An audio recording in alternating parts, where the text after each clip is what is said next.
देख रहे हो इंडिया न्यूज हरियाणा। मैं हूं सोनल दैया। जैसे जैसे चुनाव नजदीक आने लग रहे हैं, प्रचार प्रसार का भी टाइम आ गया है। लगातार अपने नेता ने जितवाण खातर हर पार्टी जोर लगा रही है, लेकिन अंदर खाने एक नेता खातर जब जोर लगावे हैं तो साथ साथ कई नेताओं की नाराजगी भी एक्सपोज हो जाए है। ऐसी ही नाराजगी सामने आई है हरियाणा की हिसार लोकसभा सीट से, जिसका अनुमान लगाया ही जा रहा था, आशंका जताई जा रही थी, क्योंकि वहां से भव्य बिश्नोई को ड्यूटी दी गई थी कि भव्य बिश्नोई जो है वो प्रचार प्रसार करेंगे। भाजपा की तरफ से उनका नाम शामी आया था। सोशल मीडिया पे उनका पूरा शेड्यूल भी वायरल हो रहा है कि वो रणजीत चौटाला के लिए कहां कहां प्रचार प्रसार करेंगे, लेकिन वो किसी भी जगह पर नहीं पहुंचे। उन्होंने कोई प्रचार प्रसार से पूरी तरह से किनारा कर लिया है। और ये बात कही जा रही थी क्योंकि हिसार से कुलदीप बिश्नोई अपनी दावेदारी ठोक रहे थे। कुलदीप बिश्नोई ये चाह रहे थे कि उनको टिकट दिया जाए, लेकिन भाजपा पार्टी ने पूरी तरह से इस बात को नकार दिया और अब वहां से टिकट आनन फानन में रणजीत चौटाला को दी गई थी, जिससे कि कुलदीप बिश्नोई नाराज तो थे, नाराजगी तो थी। और वहां पे अगर हम हिसार की बात करें तो देखो, पूरा एक बड़ा भजनलाल परिवार का गढ़ तो वो जगह रही है।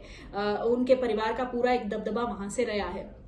ये भी उम्मीद जताई लाग रही है, क्योंकि लगातार ये भी कहा जा रहा था कि कुलदीप बिश्नोई की नाराजगी या भजनलाल परिवार की नाराजगी दूर करने खातर कांग्रेस पार्टी जो है वो वहां से चंद्रमोहन बिश्नोई को टिकट दे सके है। हालांकि फिलहाल कांग्रेस की लिस्ट आई नहीं है। कई ऐसे नाम हैं जो अंदर खाने सामने आ रहे हैं। अभी तक तो बृजेंद्र सिंह का नाम वहां से सामने आ रहा है कि कांग्रेस पार्टी जो है बृजेंद्र सिंह को टिकट देगी, लेकिन चंद्रमोहन बिश्नोई का नाम भी बीच में उठा था कि हो सके है, क्योंकि भजनलाल परिवार नाराज तो है, कुलदीप बिश्नोई नाराज तो है इस बात से कि हिसार से उनको लोकसभा का प्रत्याशी नहीं बनाया गया पार्टी की तरफ से। और वो नाराजगी अब उसमें भी दिखाई दे रही है कि जो प्रचार प्रसार से किनारा कर रहे हैं, भव्य बिश्नोई कहीं नहीं पहुंचे, जहां जहां उनका नाम था वहां से वो बिल्कुल उन्होंने किनारा कर लिया। तो ये चीज साफ तौर पे दिख रही है कि हाँ भाई, नाराजगी है, लेकिन उस नाराजगी को कांग्रेस पार्टी साध सकती है, क्योंकि यही समीकरण होते हैं राजनीति में, यही एक चांस होते हैं कि भाई जो है एक पार्टी से अगर नाराज चल रहे हो तो दूसरा उसको कैसे हथिया सके है। तो चंद्रमोहन बिश्नोई को टिकट देने की हालांकि बात हुई,